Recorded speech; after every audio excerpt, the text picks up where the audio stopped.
The first-person shooter genre has been a staple in gaming for 3 decades. Doom was the first big FPS game that featured multiplayer support. You could play the whole campaign with up to 4 buddies, or you could compete against each other to see who's the best. This need for competition led to the first FPS game mode being created, Deathmatch. A simple game mode where players aim to get as many kills as they can, and over the next couple of years, many new game modes would be developed for FPS games. The best part was that they were new, novel game modes. And new game modes gave you the unique experience of learning strategies along with the community, which means it's unfortunate that over 2 decades later, we are still playing the exact same modes. FPS games have been innovating, no doubt. We've seen jetpacks, titans, grappling hooks, portal guns, all that. And yet, they're all still using game modes that were developed back when FPS games were starting out. The only recent innovation to FPS game modes has been the rise of battle royales, but they were in FPS games since 2013. Many new FPS games feel old quickly because their game mode is understood before release. This is a good marketing tactic because it's easy to explain. Don't you want to play PUBG, but it's free and you can build? Don't you want to play Overwatch, but good? It's unfortunate that everything around the game mode gets innovated upon, but the game mode always stays the same. If you were hoping that the genre gets more innovation, particularly in their game modes like me, you might have thought, I really wish a big game development company with years of experience would take a chance and make a shooter game with a completely original game mode, even though it's not easy to justify to publishers or executives, even though the game would likely have a rocky start as players struggle to figure out the game mode, even though balancing the game to be competitively viable would likely take years, I still wish. Because I love good shooter games. Well, dear viewer, if that's the case, why don't I introduce you to a world-famous virtual game show? Why don't I introduce you to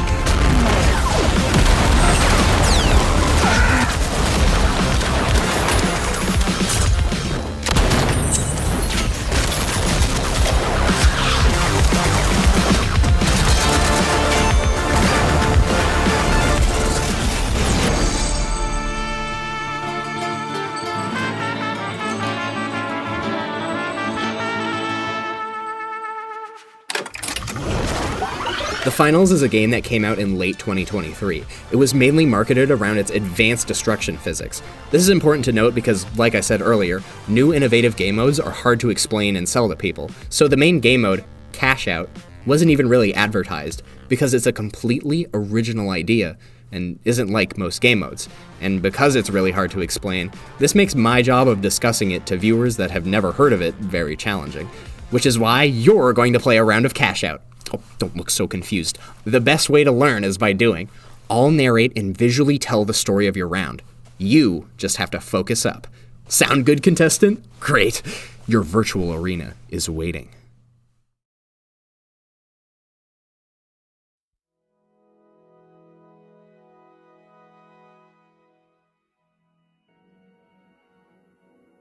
As you wait to load into the arena, you aren't alone. On either side of you are 2 other contestants in this virtual game show. These are your teammates. Together, the 3 of you form the Big Splash. Competing against you is not just 1 team, but 3. The Shock and Awe, the Overdogs, and the High Notes. 4 teams will all be fighting in 1 match at the same time. All of the teams share the same goal: gain as much money as possible before time's up. Your teammate is informing you that the best way to gain money is the round starting. You don't have time for this. Without thinking, you grab your weapon and head into the arena. Your first task is to head to one of 2 yellow diamonds. There you will find a vault. It's key to earning you lots of money. On your run to Vault 2, you encounter the Shock and Awe. They're also heading to Vault 2. It's time to battle. In this fight, your aim is far superior compared to the contestant you choose to single out, and you're able to secure a kill for your team. This kill rewards your team with $500. The members of your team share all the money earned, meaning that when your teammate easily cleans up the last 2 enemies, thanks to your opening kill, your team's total becomes $1,500. To celebrate your triumph, your team starts opening the vault. The second you interact with the vault, you are awarded $1,000. And when the vault opens, a cash box as well. Inside this cash box is 10 $2,000. To get the money, you need to take it to a cash-out station. You're about to enter the building where the cash-out station lies. But out of the corner of your eye, you spot them. The shock and awe are back in the arena. They're heading into the same building you are. You need to beat them to the cash-out station. Your only hope is to use your secret stair climbing technique. Amazing! You're almost at the cash-out station. Because of your speed, only one enemy is here so far. You have to avoid being shot. Using some quick thinking, you hold the cash box in front of your body, blocking as many bullets as possible. You advance, trying to gain line of sight of the cash-out station. And the second you do, you make the throw.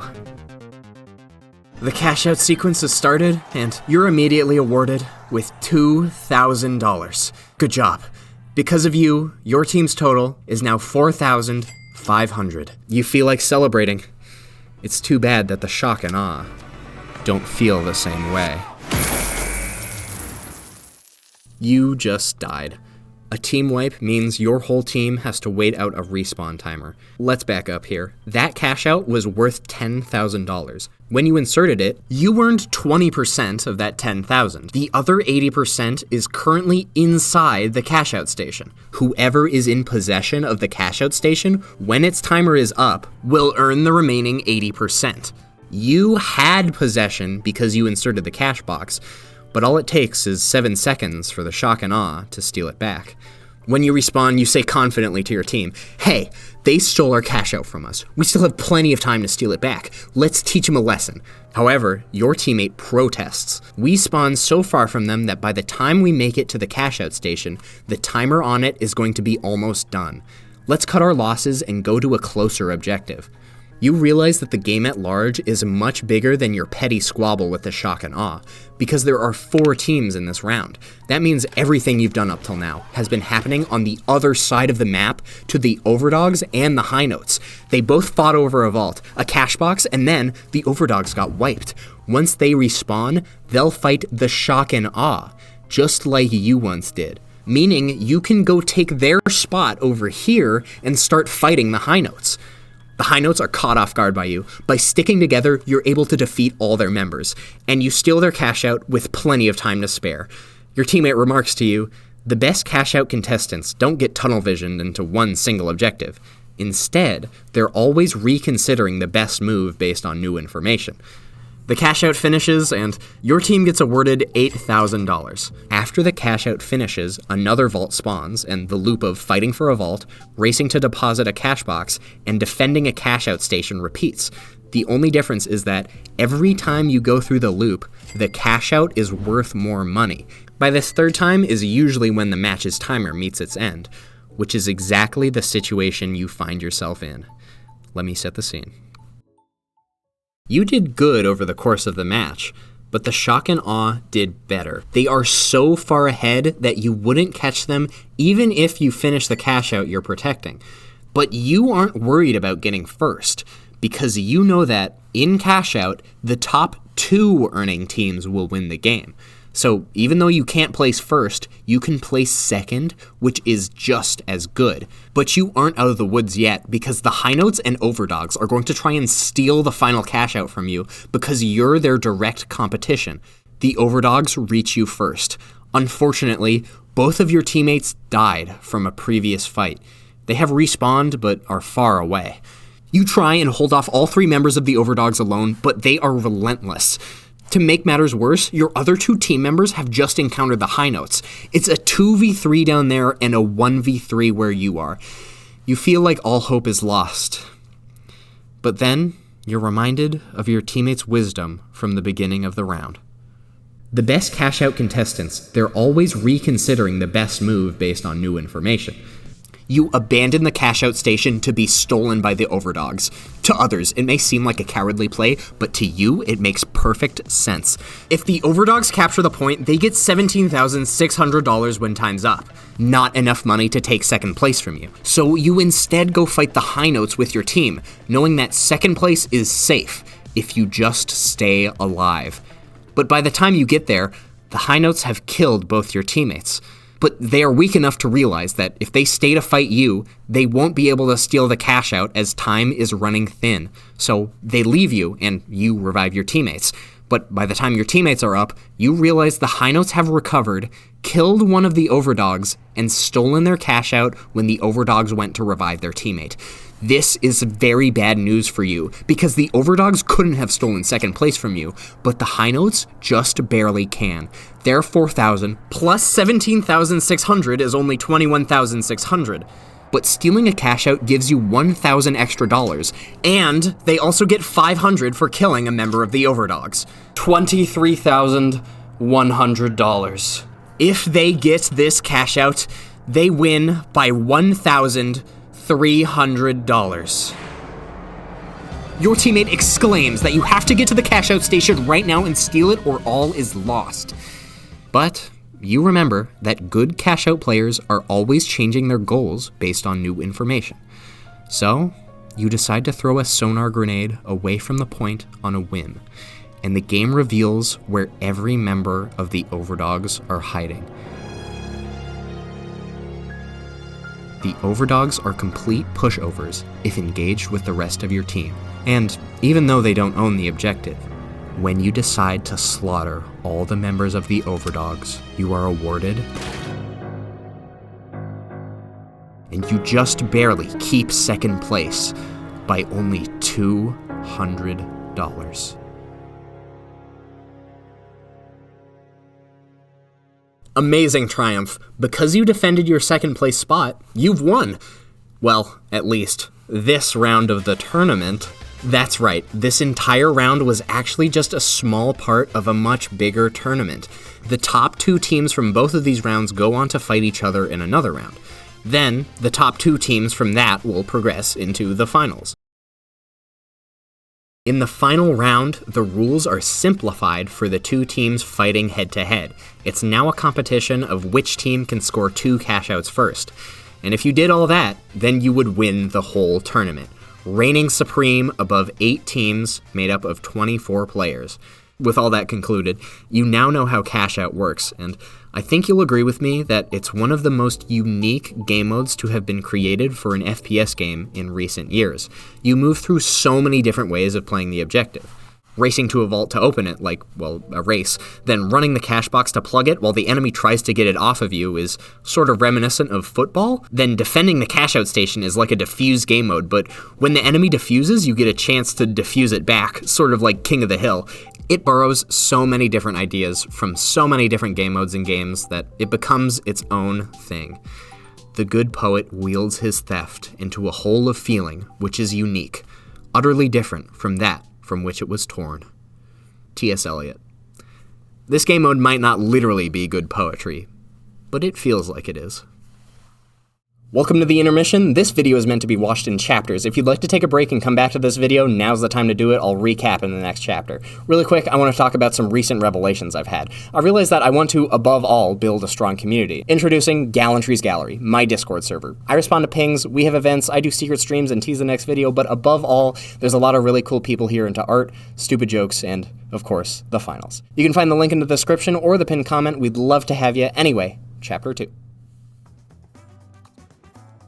To quickly recap Cash Out's gameplay loop, 4 teams all want money. You fight for a vault, then a cash box, and finally a cash out station. Most of your money comes from the cash out station part, so that's the focus of the game. But getting kills and other ways of earning money can help at the last second to eke your team into the lead. Depositing a cash box and securing a cash out station are the only 2 things that will increase in value every time we go through the loop. Very original, very cool. Let's do something with all that information. I'm going to tell you why I think this game mode is more than just original, because I think that this game mode's design is better than all of its other competitors. And I'm going to explain why I personally believe it is the best game mode. It's my opinion, but it's an opinion I feel very strongly about. Alright, first things first, we are comparing strictly competitive game modes here, because I just explained the competitive version of Cash Out, and I don't think it's fair to try and compare competitive and casual game modes, because they are made for completely different people. Also, a competitive game mode is way harder to make, so I'm sorry casual, you're a great tutorial and nice to relax, but I'm not talking about you today. Competitive game modes only, here on out. So, what makes a good competitive game mode? While researching this topic, I found a bunch of tiny bits of advice all over the internet, with no real system in place to make sense of it all, which is why I developed a system that sorts all tidbits of information regarding competitive game design. These are Gallantry's 3 pillars of fun, competitive game mode design. Now, the level of prominence of each one of these pillars varies from game mode to game mode. Pillar number 1 is competitive viability. Pillar number 2 is complexity. Pillar number 3 sits upon pillar 1 and 2. Its name is dramatic potential. What do each of these pillars mean more specifically? Well, let's go back to competitive viability. This pillar is stronger in a game when the best team is often the winner, so this pillar is weaker when mechanics involving luck or chance are common. For example, Deathmatch and Defuse's first pillars are super strong. Over to complexity, if the skill ceiling of a game mode is very high, this pillar is strong, and usually the more mechanics there are, the stronger this pillar will be. Deathmatch's complexity pillar is much weaker than Defuse's. There is still strategic value in Deathmatch, but the strategy fits into the limitation of, how am I going to kill my enemy without dying? Whereas Defuse has more strategic options since there's a bomb the game is focused around, while also giving the players the option to play a deathmatch. Deathmatch is a small part of Defuse. Now pillar 3. If epic stories are able to be told in the game mode, like comebacks or sacrifices, then this pillar is very strong, but it needs good support from pillar 1 and 2. Even though Deathmatch is basic, the dramatic potential is still above average. However, because the complexity is so weak, you don't really have a whole lot of unique storytelling potential. The possibilities for how a deathmatch plays out is limited by the game mode. But for Defuse, these 2 strong pillars support one of the most dramatic, engaging competitive game modes to ever get an esports scene. It's the second to last round. Both teams are tied and fighting for any advantage. The terrorists manage to take sight and plant the bomb. The counter-terrorists immediately respond with a barrage of flashbang grenades and bullets, and they're able to push the T's off the site. One member of the CTs, Olaf Meister, is about to start defusing the bomb, but tragedy strikes. A fire grenade is thrown near the bomb, and it quickly spreads. Olaf knows this fire will kill him if he remains in it, but he also knows that this may be the only chance to defuse this bomb. Under the cover of his teammates, he displays an amazing show of gallantry, continuing to defuse the bomb despite the flames. His health drops rapidly, lower and lower, and on the last possible frame, he defuses the bomb, winning the round, but perishing tragically in the same moment. I think it's clear that the dramatic potential pillar shines extremely brightly in Defuse. And you know what? One more, just for fun. There are 15 seconds left in the round. This is the most important round in the match. 3 Ts are about to move onto site. The site is completely alone, except for, of course, one man with a sniper rifle and 3 enemies to kill. If he misses a shot, the Ts will most certainly plant the bomb. When the whole game depended on him, do you think he choked? Look at the time, there's 7 seconds of blood trying to build pyramids, but there's no more play. Stewie's won the round, we're going to overtime. Take in this crowd's reaction. All the way. The air was electric. I show you these 2 clips because you need to understand that there are multiple ways to win in Defuse that can make for extremely good storytelling. You have these moments when a player is in the right place and completely pops off with kills. And you also have moments like Olaf Meister's Defuse that mechanically aren't challenging. He held down one button to defuse a bomb, but he had the intelligence to know that he had the exact amount of time needed to defuse that bomb, and that defusing that bomb in that scenario was his best move. In Defuse, you can win by being a complete aim god, but you can also win due to sheer brain power alone. And this is why Defuse is more complex and dramatic than Deathmatch.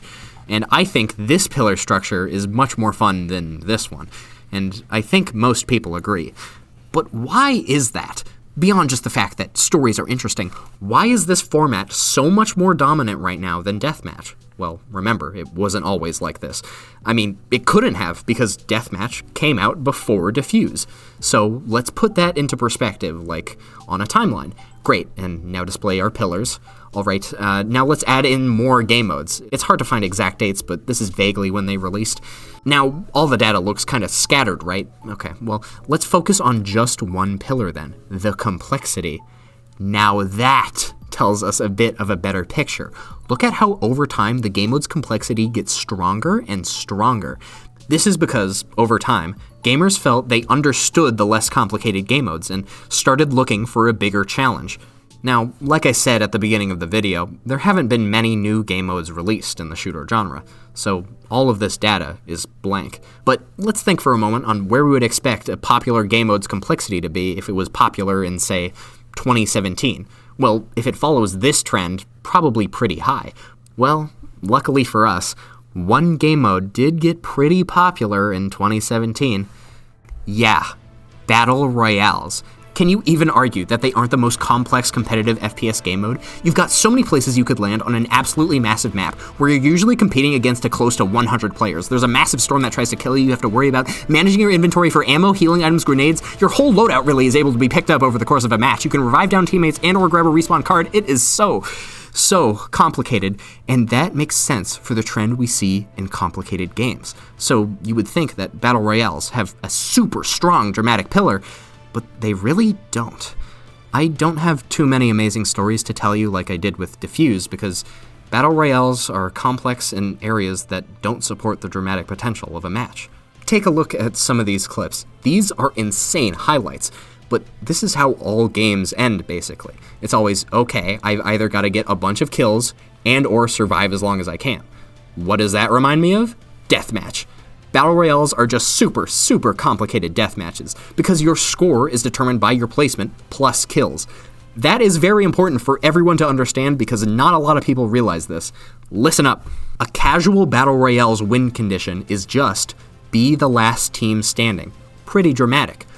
That's what most people assume the ranked tournament version is, but it's not. Battle Royale scoring is a combination of how many kills can you get and how high you place.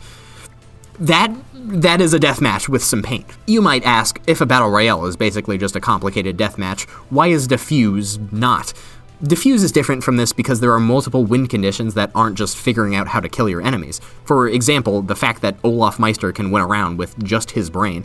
You can't really do that in Fortnite, because there's no other win condition other than killing and not dying. The dramatic potential of this mode is only a little higher than a deathmatch. The esports numbers that CS2 gets compared to Fortnite reflect this. It's clear that Battle Royales, try as they might, have less engaging esports than CS2. Now, why did I take you on this massive tangent? Well, to recap, this tells us that competitive game modes are in fact getting more complex over time, because that's what gamers want more and more since we now understand less complex games. However, Battle Royales weren't the perfect fit for this because they focus on the wrong kind of complexity. All the complexity is put into things around fights, like drop location, inventory management, storm state, all that. But there is very little complexity in playing the objective, because the objective is just killing people. But the love and want for something more complex was there, and I think that Cashout satisfies this need for a competitive game mode that has a complexity standard that's interesting enough for the current generation of gamer, while also focusing their complexity into the right areas. And to back all that up, I guess I need to talk about the 3 pillars of Cashout. The competitive viability pillar for Cashout is pretty mid. Wow, Gallantry, really strong start after that big speech, huh? I know, okay, but in its current state, it's not that far behind where Defuse is currently at. And since its release, the game mode has made significant progress in this pillar. The devs have analyzed a lot of data to help them improve spawn logic and make subtle rule changes that have had a big impact. I can only assume that this pillar will continue to be improved on over the years, but it's likely Defuse will always stay above it in this respect. Now we get into the good stuff. The complexity pillar and the dramatic potential pillar are seriously detailed in the best way. Cashout is the perfect blend between the complexity of a battle royale and the drama of playing an objective like in Defuse. In Defuse, you've got a large area you gotta have control over. Not because you're better at killing an enemy when you're divided, but because this is you playing the objective. The problem with Defuse, though, is its complexity was complicated back 25 years ago.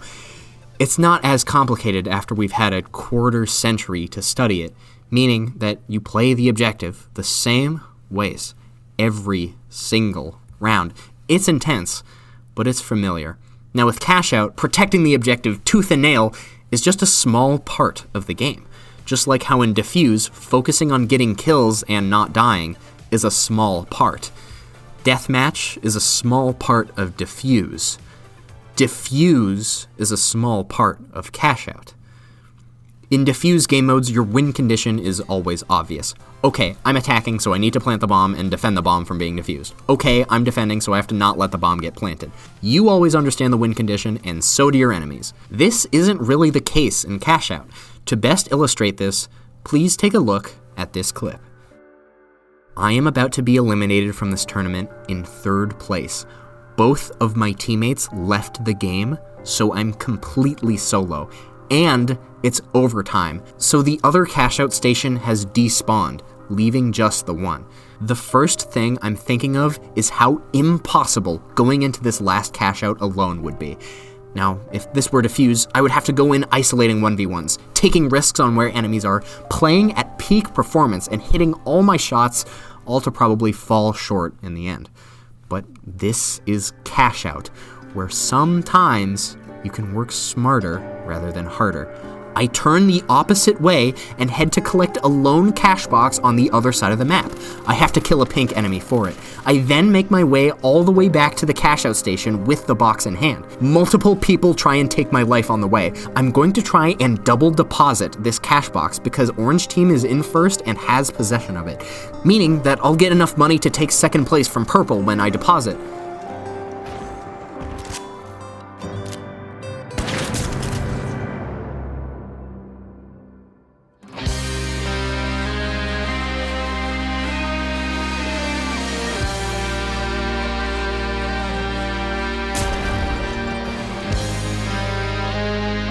I am 1 shot away from death. Every second is a blessing.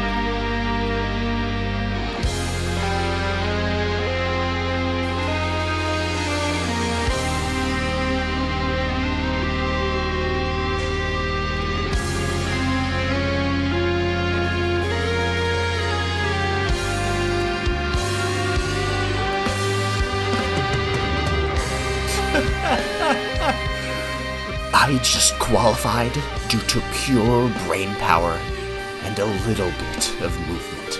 This is why I think Cashout is better than Defuse, because you can have all the nuances of a Defuse-style fight. Tapping Defuses, isolating enemies, all that. Maybe, if you play your cards right, you could have an Olaf Meister-style Defuse.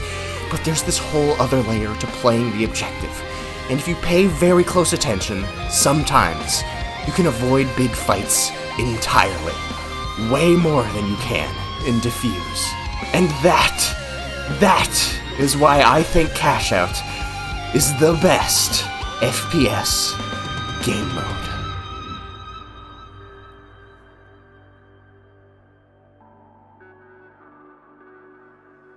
And in my eyes, this is what a competitive game mode should look like in the present year. But that is only because I value creativity, insane comebacks, and unorthodox strategy. It would not surprise me if there are people out there that don't like this game mode because it doesn't have super rigid metas to hone, its competitive viability pillar isn't at its full potential, or even that they're just nostalgic for a game mode they've been playing their whole life. But I hope that whatever game mode you prefer, you can recognize how big it is for a large multiplayer FPS game to release with a game mode made completely from scratch. Because it's the only one of its kind to actually see success in this decade.